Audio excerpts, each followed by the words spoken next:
Hello everyone, today I'm going to talk about the final project named with data-driven method for the vehicle trajectory recognition. So basically, the motivation behind this project is from a connected autonomous vehicle. And huge problems in the current CV research field is that the vehicle to infrastructure communication and vehicle detection is a huge problem. So the current roadside detector could get a very limited range of the detect result, and cannot fully cover the whole traffic state. So we may need a model-based traffic state estimation. Traditional model-based estimation is hard to predict the complex driving behaviors, and also the partial and missing data is a huge problem for the roadside detector. So we came up with a thought that maybe we can use some given trajectories to predict the driving behaviors and trajectories with a data-driven method. So basically, the huge problem is that how to get the relationship between the ego vehicle and the target vehicle. And I will choose a deep neural network method to do this.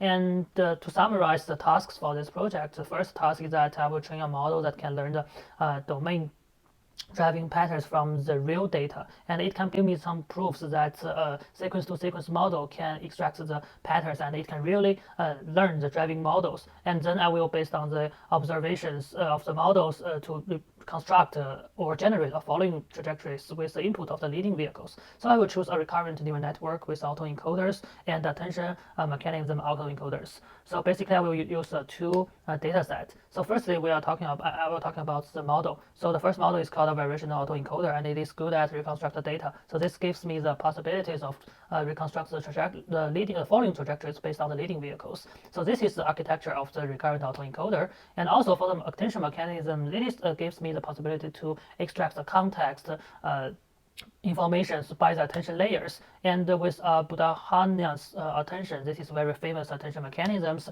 I will firstly encode all the informations and then calculate the attention scores and to get a context vector. With the context vector, I can concatenate those vectors with the decoder to give a better output with the context of the sequence data.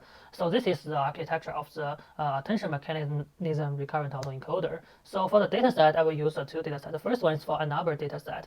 This is from the real testing scenarios of the test field called MCT in city of Ann Arbor in Michigan State. And the data itself is a time acceleration data, and it is also a mixed driving patterns with 5 different patterns in a whole dataset. So I will use this dataset to unsupervisedly train the model to classify the what is the domain driving behavior and what is the abnormal driving behaviors. So after doing this, I will also use another dataset called trajectory dataset. So this dataset comes from a very naive scenarios, and this dataset is mainly used to learn the patterns between the leading vehicle and the trajectory vehicle, which we call the car following model. And for the testing process, I will use the input data to reconstruct the following vehicle's trajectory based on the model itself. So this is the trajectory data, and we can see the red line is the leading vehicle and the blue line is the following vehicle. So this is the detailed architecture and the training process for the pure LSTM autoencoder and attention-based autoencoder. So we can see the main huge difference between the two autoencoders is on the decoder part,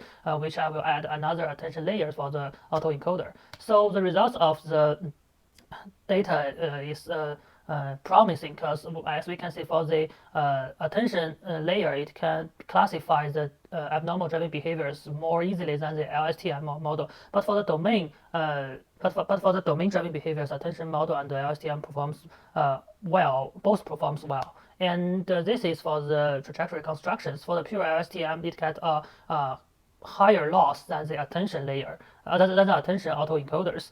So this is a loss distribution for the vehicle trajectory constructions, and this is the training convergence and training process. The pure LSTM autoencoder converge faster than the attention autoencoder.